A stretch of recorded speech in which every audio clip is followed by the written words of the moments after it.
Hi everyone, Geoff Moller here, and I'm here today with Peter Montgomery from Peter Montgomery Marketing. I've known Peter for 3 or 4 years now, and maybe a bit longer, and we've done some work together and done some interviews together. And I thought it was time we should catch up and then talk about where you're up to, Peter, where you're up to, and also your new venture, your new adventures, which I think lines up quite rightly with what's happening today on online and with video. So, Peter, tell me about yourself. Where do you hail from, and what's been happening over the last few years for you? Okay. Well, thanks for the call, Jeff. And yeah, I love doing this whole thing. And yeah, like you said, we've known each other a long time, so this is just really fun to just get back up online and have a chat and let people know what's going on. So the last 3 years, I've been up until now, up until a couple of months ago, been the in-house internet nerd for a few companies. So I'm going in depth rather than working with lots and lots of companies, doing little bits. It's actually sitting in the room, in the office with those companies for 2 days a week and doing their internet stuff, video, blogging, article writing, basically a bit of social media and just basically building their online presence. Some of it with existing content, some of it actually creating the content. And so before that, though, I was, as you know, I was doing the Peter Montgomery show, interviewing business experts. I think I did about 50 to 60 interviews, just finding out all about how businesses operate, how people grow their business and different tactics, and sharing that. That was like a free thing. That was more like a networking thing for me, where I could meet people I admire and find out, spend an hour with them basically, and dig in and get all their secrets. And I remember you had a lot of great guests on, and you even interviewed me as well, which is great. So yeah. I think that's where we were connected really well through the interviews and on Facebook. And you're located in Sydney, aren't you? That's right. Yeah, and in Sydney, in the Greater Sydney region, I guess really I'm in the Hawkesbury in Sydney, which is an hour and a half. It's not too far out. I can sort of get everywhere around the place fairly easy, fairly close to freeways and stuff like that. But I actually live out in the bush, perched on the side of a mountain in Colo. Oh, I didn't know that. Yeah, so that was about a year ago we moved there, and it's really nice spot. It's actually a converted tractor shed from the guy who used to own the hundreds of acres that the property originally was, and so that's all been divided up into 40-acre lots, various people. So we're actually renting from a friend of ours. So basically, perched on the mountain in this little valley, part of a little community there. So do you manage to work remotely as well when you work with your clients? Yeah, well, go out on site. So talking about what I'm actually doing now, coming from all the internet, the in-house internet nerd and the show. And so I've been in the online marketing industry over 6 years now, basically just trying to make it happen for myself. And tried just about every single thing there is out there online. And what I'm doing now is I've condensed that down into a strategy that works specifically for local businesses, and as using video to promote your business, and kind of joining up, your location with what you do. So if you're a plumber in Penrith, your keywords are around plumber Penrith and things like that. So it's that local video search marketing. That's right, yeah. So video SEO specialist, I guess you could call it, a local business video SEO specialist. I remember you were studying quite hard, and also even when I first met you, you were really absorbing yourself in the online marketing and getting to know it and sort of working out what works and what doesn't work. Yeah. And now you're moving into the new space, a new venture with the online video marketing. Yeah. Or local video marketing, I should say. For that. So what made you think or realize that that's an opportunity for someone like yourself? Okay. I'll answer that in a sec, but just before that, I didn't quite get to getting to the places. So yeah, I live in Colo, but I actually go out on site and film video on the business locations, wherever they happen to be. Okay. So yeah, just to get back to that and clear that up. The reason I got into it was when I was doing the online marketing and trying stuff for myself to build up my own blog and build up my own reputation, all that kind of stuff, and trying to make some kind of business work, I was going up against other marketers, and it's a fierce market. You have to be really good to outdo other online marketers. it's pretty tough competition. And when I was doing that, I actually did a little bit of work for some friends of mine businesses, and everything I did for them just really just popped right up on Google. Sometimes within a couple of minutes, the video I made was up on the first page of Google for their ideal keyword. And I thought, well, this is back then. This is like 4 years ago, even four something like that, 4.5 years ago. I noticed then that it's almost like fish in a barrel marketing for someone who really knows how to approach the online stuff, SEO, keywords, content, and put that all together. When you actually take it out of a marketing world where you're competing with marketers to get people on your thing, and attach that to a business that no one else in their industry is doing that, it just works. And that's pretty much the case today still, because so I'll use the example of a plumber, or it could be an electrician, pest control company, whatever. They're out there doing their electrical work. They're doing their pest control work. They're not thinking of promoting. They're not creating videos. They're not taking advantage of what the internet can do to connect people who are looking for them with what they do. And video is like a really powerful way to do that, both in the medium and that Google owns YouTube. So when someone makes a YouTube video, they tend to kind of like putting that up high and giving that a lot of value because they get the ad revenue from both. So if people are creating good content for their business, especially if you're a local business, it really has a quite an easy chance, if you've got someone who knows what they're doing, to position yourself in that little spot there on Google. Yeah, I think video is a great way to separate yourself from your competition, local competition, without spending a lot of money on huge advertising campaigns. I don't know if it should replace your advertising campaign for other things you do, but certainly for the money people do invest, I think it can be quite effective and more effective than other avenues, of recent times as well. Yeah, so, well, that's right. Yeah, see, the thing is, it's not something that now it's just video. You have to be video and drop everything else. It's just a great addition to your existing marketing mix. Now, I was talking to a pest control company friend of mine. He's had a pest control company for like 15 years or so, and we're actually going to be doing a bit of work coming up in a month or so. And he was saying he used to use Yellow Pages, and that was really good. This is pre-internet days.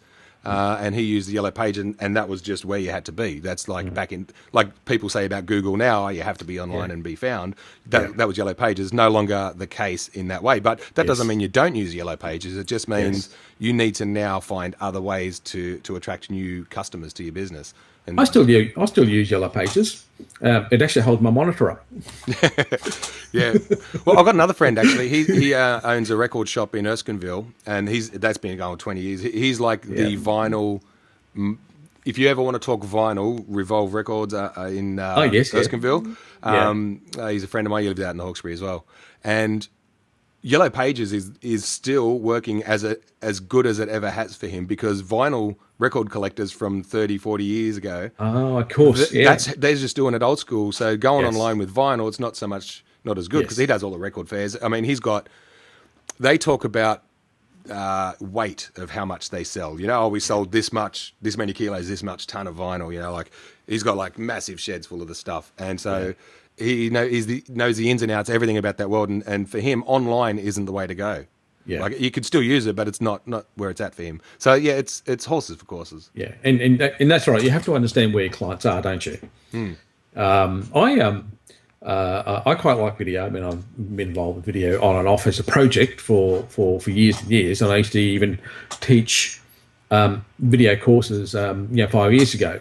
But I don't do it now. But it was just something I got involved with, and I showed people how to shoot the camera and how to do interviews and things like that. Yeah. So I want to ask you about how many different ways you can actually use video. Like, what type of videos can you make that a business can use? Yeah. Okay. Yeah. Well, it's pretty much up to your imagination, but there's a few key ones that I use, and you can develop different ways to use those different types of video. So the main one that I go for at this stage with this new venture, and it's an emerging market where I'm starting to see a handful of companies coming up and doing this type of video. It's basically the story of your business in 2 minutes. And and the way that I do it, the process, I think it's about a 3-stage process for the way I do it, is going out interviewing similar to this, but with a video camera, mainly to collect the audio. But you have an interview and you ask a few key questions about the business to get the information you need. But it creates a relaxed conversation rather than an awkward business owner who's never done video trying to remember a script and being very wooden and stiff, and it's just horrible. Yeah. But so the way that I do it is we just have a conversation, much like we're doing now, where I ask you questions and you're answering to me personally. Yeah. And the way that feels when that's on camera or on audio is you're actually talking to a human, because you are. So it really, subconsciously, it feels natural, it feels real. So that's the first stage, is where I just investigate what their business is about, how they help people, the results they get for their clients, and where people can find them. So that's kind of the structure, loosely the structure of the video that we create there. Then I use that audio from that as the audio as a voiceover for visuals that I go and collect from around their business. If they're out on site, say a pest control company, I'll go out with them and we'll film a termite infestation or whatever happens to be that we catch that day that really represents and supports the voiceover. So as he mentioned something, I say, okay, great, well that's really good. Let's go and catch some footage that will then support that image. The next stage is where I'm a little bit different than the average guy out there. I'm a musician, and I've been a musician for 30-something years now, and generally had my own home recording setup for the last 20 years. So I've always had a studio, always done music, and that's just what I do when I go home and relax at night. Go up in the studio, turn on all the gear, and just go for it and go to town and make up songs that most of them I forget because I'm just jamming. I'm not sort of trying to create anything with it. It's just for fun. But so I come from that background. Before anything, music is a big part of my life. I've got a big vinyl collection, got all the equipment, studio gear, and I've been playing in bands, way back when I was a kid. That was my big dream, like making a business now. Back then that was our big meal ticket. We thought, we're going to rock the world and become famous and rich and all that. So I learned a lot about promotion and target marketing without even realizing it back then. So when I was playing in bands, it was like you see a kid in a heavy metal shirt, you go, there's my guy, I'm going to go hand him a flyer to come to our gig, and you'd fill a room and you'd hire a room, fill it with kids, and you'd put on a show. So what was the style of music you were playing back then, and what style do you play now? Right now I play everything and anything that you could imagine. I like obscure, strange music. My favorite band, partly for the music and partly for what they've done for music, is the Ramones. And a lot of any band that kind of just changes things up and messes up the whole system, and then everyone goes, oh, that's where it's at. I like the bands that are pivotal. So the Doors, Sex Pistols, Ramones, and then ongoing. There's been a lot of other bands over the years as well. So basically, I'm bringing all that experience and that musical thing that is just a part of me. It's not something that I'm bringing in as hey, this is my differentiation. I'm going to be different because of this. This allows me to bring a lot more of me to the table in my business and my passion, and create a better product basically for the customer. So when I attach the music, or when the other guys that are coming up in this market are bringing up the music on their video, it's just some generic free source, bland, inoffensive music that's just kind of there to, I don't know, trick your brain into thinking something's happening here. Yeah. Whereas the way that I use music is I actually create the music for the videos myself. Excuse me. Okay. I create the music for the videos myself, but it's based around the first two things I'm looking for is the pitch that the person speaks in. So everything is frequency, everything is vibration. So when someone's talking, there's basically a note that's coming out of their mouth, and they'll generally operate at a certain frequency. So I'm looking for the frequency. So any music I create harmonizes with the voice that's actually talking at the time. The second thing is that when you speak in a rhythm. So if I was to do this right now, my rhythm is like this, and I can find what that tempo is. So I'm finding the key and the tempo of the person that talks. So when I create music, it really is tied in and really synced to what's happening in the video.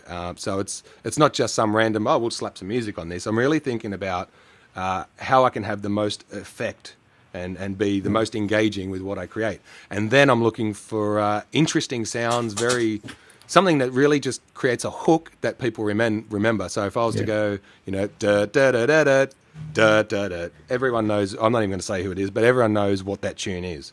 Or there's another one, da da da da da. When I hear that tune, I'm hungry. And so it's creating that hook so that when someone goes away, after watching your video, 7% of communication, oh, here goes my mic, 7% of communication is voice. The rest of it is body language and other things that are going on. So the music is probably the thing that they're going to take away the most, that really sticks in their mind. So if they're going away with a little snapshot, a little tune, they get stuck in their head for the rest of the day. That's attached to your business. And now your business is actually a part of their brain. It's really in their head. And music is a powerful medium to really get a message across and really connect with someone. So that's how I bring music to the table in their videos. I'm not a creative person like you are, but I do understand that music actually generates emotion, doesn't it? So by you using that music, gives an extra layer of awareness or attachment to the business, because you're using music then to awaken that emotion and to help the business reach their target market, which is great. Yeah, and it's been used that way in advertising for forever. But I think with this new emerging local business video industry that's coming out, because I'm not the only guy, and I mean, what I do might not suit certain business. They might not go, look, I don't really like that guy. I like this guy. Yeah. Good, go for them. You know, if you're going to get a best result with them, go for them. But if you think what I'm doing is great, then come to me and we can work on that. Yeah. But the music is generally going to be kind of pretty catchy and not something in the background. But I'm very aware that I don't want it to take over from the message of the video. It really everything needs to support the message. Yes. Yeah, well, that's really good. I remember seeing a video clip.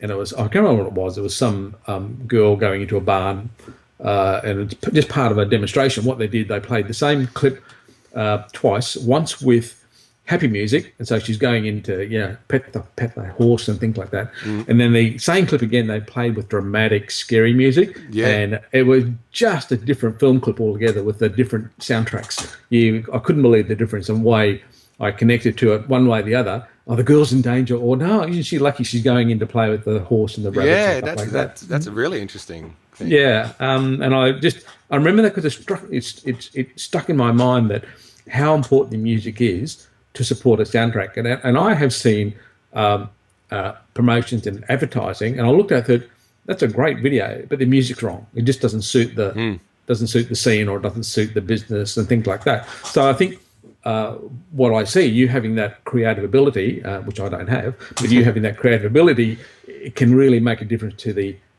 like you said, can make that ad stick in people's, or the music stick in people's minds for long after as well. Yeah, well, that's right, and to the point where sometimes it can be annoying. You know, you just, what's that song? It's just stuck in my head. You can't place it, but it's there. And when they finally get it, they're like, oh, that's right. It was that video that I saw. And then all of a sudden, everything that your message comes to the surface again. And if it's right for them, they can take you up on that offer. Yes, that's right. Exactly. Yeah.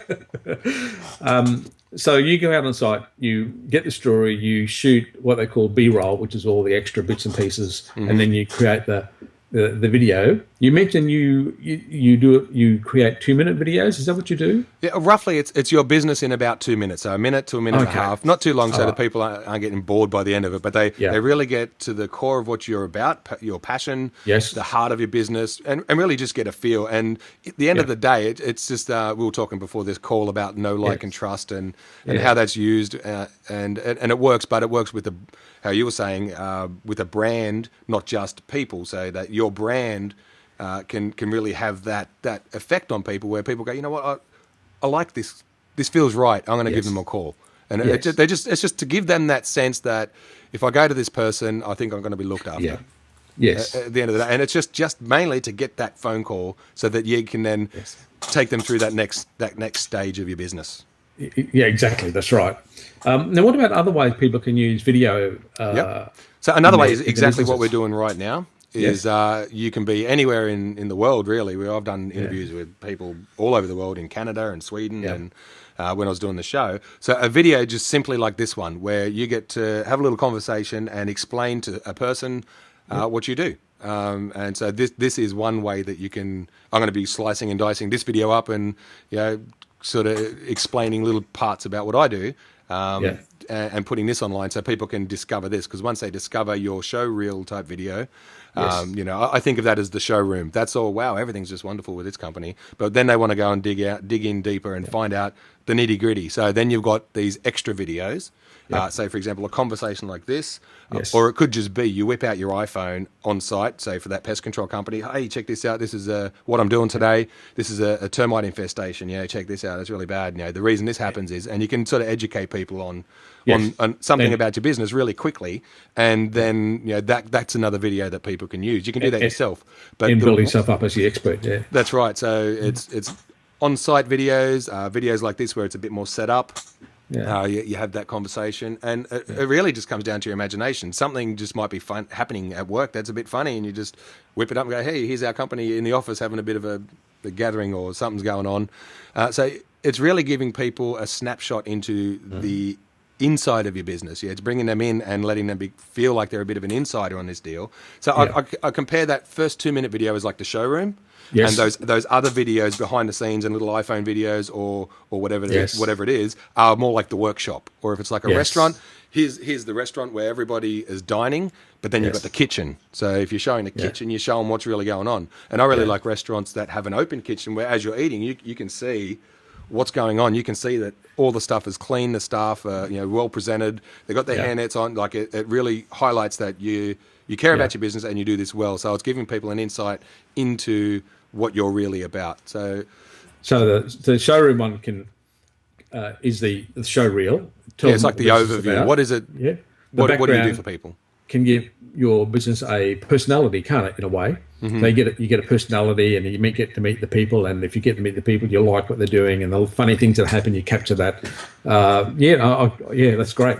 So they're the types of videos. Now, the way that I do it, what I use, and now this is revealing secrets to anyone that wants to get into this industry now, and I don't really mind because there's plenty of business, plenty of room for everyone, and the more people that get into do this industry, actually do the local video marketing for businesses. For me, I see that's better because it elevates the industry, it stimulates that industry, and people will look around, and when they're looking around for the right person for them, this is a thing that people do. It's not just, hey, I found this one guy that does this thing and no one else is doing it. Oh, I don't know about that. It's more like, well, there's a lot of companies doing it. It's a matter of choice. Oh, which one do I choose? Who's closest to me? Which person do I like? Do I think is going to do a better job? So for me, I'm happy to reveal anything about what I do. So what I do is you got the show reel video. Excuse me. So you've got the show reel video. And that's the kind of the one you want to put if you're a plumber and you're in Penrith or pest control, St. Mary's or wherever you happen to be. When you want to come up as the first person there, you want the show reel video to come up. So it's like, and that tells your story. You're looking for a plumber in Penrith, and up comes you saying, hey, I'm a plumber, I do this. Here's the type of work I do. Here's some results. Here's some customers, testimonials, whatever. So I use the behind the scenes type videos to support that video. So as the SEO fodder, that's the content that I use to create other videos, blogs, articles, and different types of information that all link back to that main video.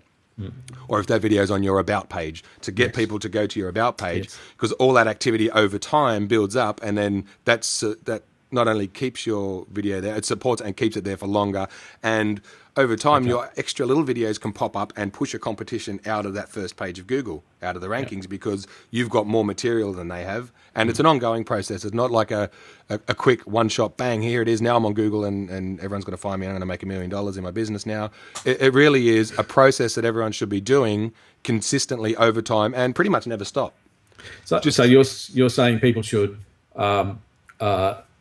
draw people back to the website, is that what you're saying? Or it could be your website. In your case, the about page.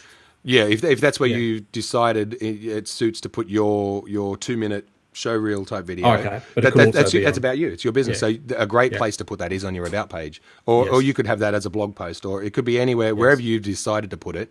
It could just be you've got a video, and you just want people to watch the video and just let the video come up on it. It doesn't matter where it comes up as long as you're the one that's coming up. Yes. And that it's your video that tells your story. But all those other little videos over time, the idea is that if you're thinking it's too hard, so is your competition, except for that one guy that thinking it isn't too hard, and he's going to be the guy that's going to step in and do it over you. And so an example is if I take on a company in an area, whatever, say an electrician in Strathfield, or wherever they happen to be. I'll just say these are just the areas that are popping into my head in the industries, but it really can be any kind of local business. But if you want to be the guy in your industry in a suburb that comes up, you've got to do the work.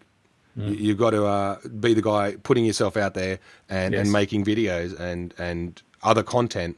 And if you're doing it, the others aren't doing it. If you're the guy that thinks this is too hard, I'm not doing it, then you're going to lose out.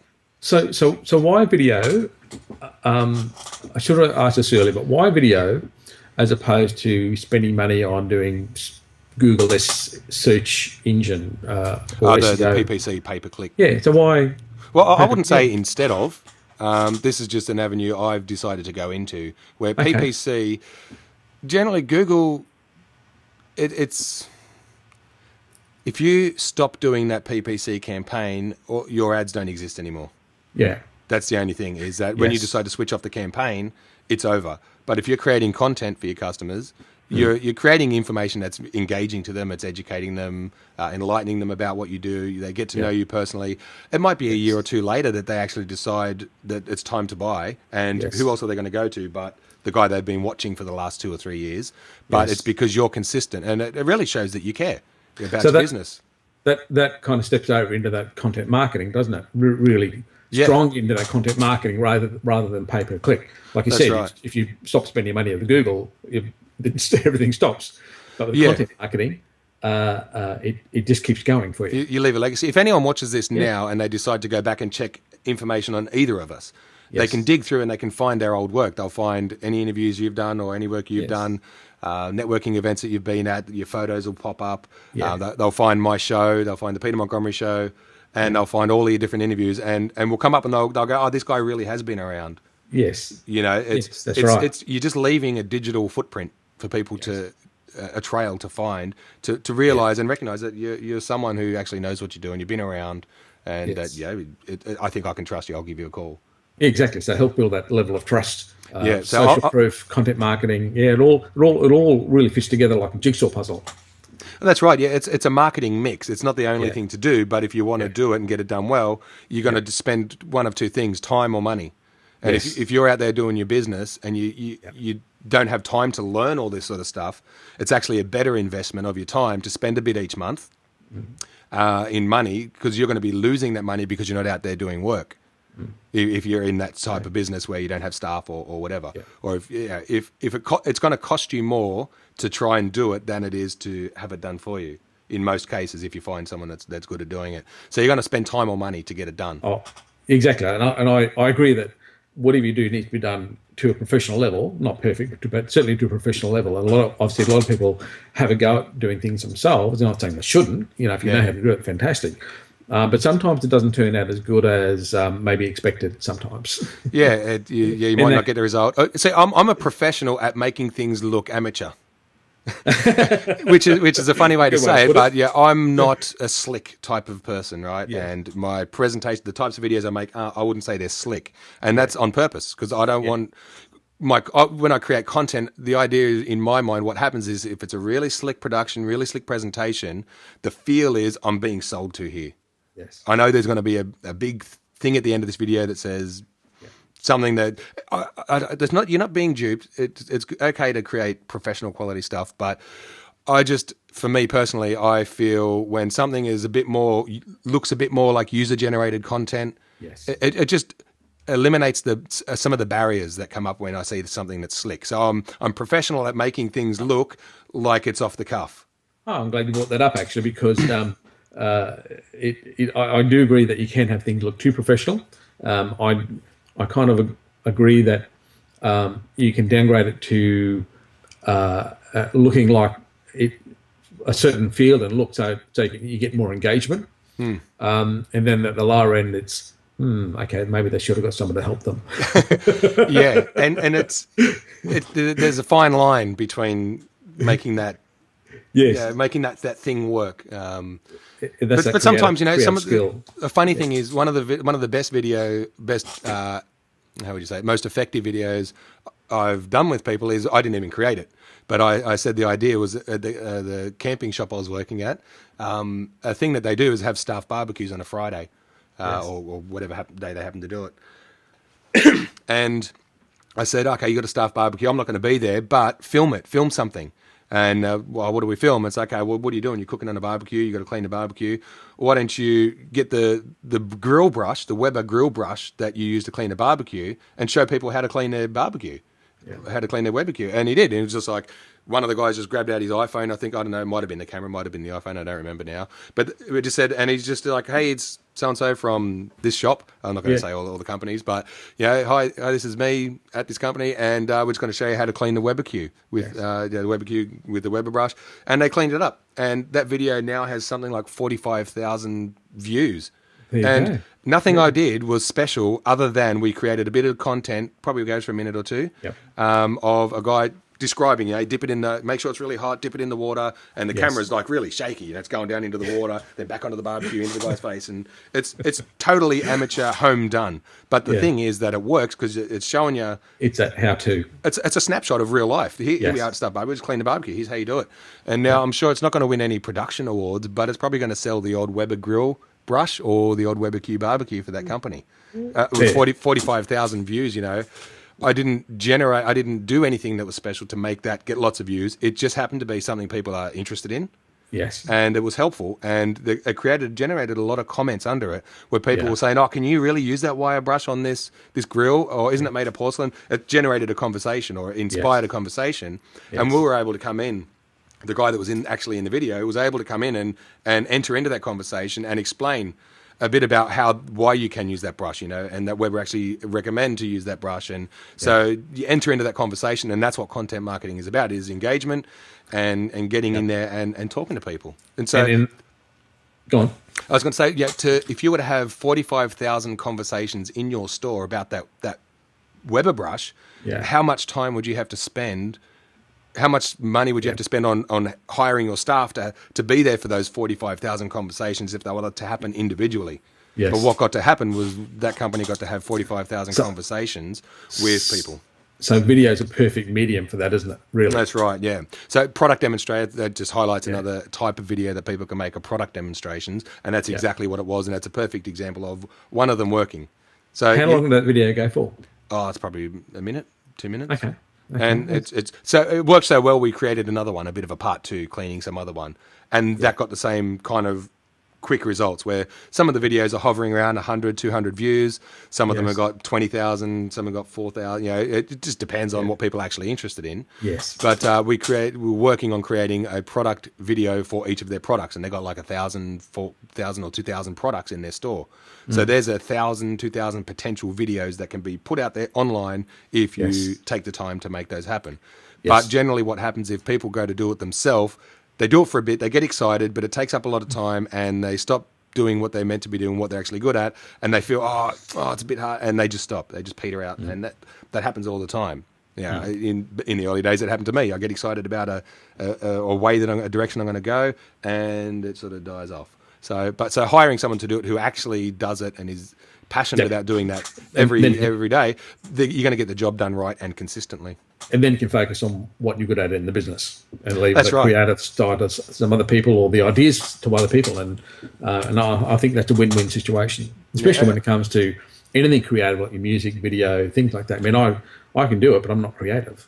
So, so you're probably better off hiring someone to do it, which probably brings up to another point. Like if anyone wants music done, we can have that conversation. I don't have a package or a thing going at the moment, but I can create music for videos if people have their video, but they just want something done for it. So we can have that conversation and work something out, even like the intro video. So when I put this video up, you're going to see my intro video on my copy, and it's going to be my little song that I wrote that I want to represent me, that I want to get stuck in people's heads. Yes. So that's just the way it goes. Yeah. Very good. So we would begin to wrap this up because we'll be going for 40 minutes now. Yep. So is there anything you'd like to add as we begin to wind up? I think we've covered it. Just basically, if you want to get some of this done for you, then find someone who can do it for you well. Have a go at it. If you want to have a go at it. You'll find out how hard it is, and you'll find out for someone who knows what they're doing, it's not so hard. It actually makes life easier, and you save a lot of money. You don't just save money, you're actually going to make money from investing in this because it's not a huge outlay to get it going and to keep it going, but the investment that you put into it's like any advertising. You want to get a return on that investment, and it's actually not going to cost you money. It's actually going to cost you money to not do it because your competition's going to do it at some point. Here's one thing I want to add. I feel back in the day, it was when companies started getting websites, people were like, what do you want a website for? What's a website? Then it got to a point where it's like the first question anyone asked, well, what's your website? Then it got to social media. What's this Facebook thing for? I don't understand it. How does it work for business? Now it's people like, what's your Facebook page? They kind of just expect that that's going to be there. That's right. And I feel over the next few years that video is going to be much the same. Oh, yeah, what's your business? Oh, where's your video? Can I have a look at your video? I think it's going to emerge to get to that point where people are going to expect to have something to find, a video to watch. That explains what you do quickly, because they don't want to have an hour conversation on the phone. A 2-minute video might be able to solve that problem for them. And a lot of the stats that are getting thrown around by the gurus who are training people on this stuff, they got their course that shows you how you can become a local video marketing guru and make $1 gazillion. The stats that they're throwing around is in the next 3 years, they're thinking that YouTube is going to be 90% of search, or video is going to take up 90% of search. So that's a pretty big stat that they're throwing out there. So I'm thinking, well, we're on the cusp here, we're on the wave, and finally I feel I'm on the bit where I can surf now instead of paddling behind trying to catch up to what everything's going on online. So I'm ready to surf now. So I think this is the wave.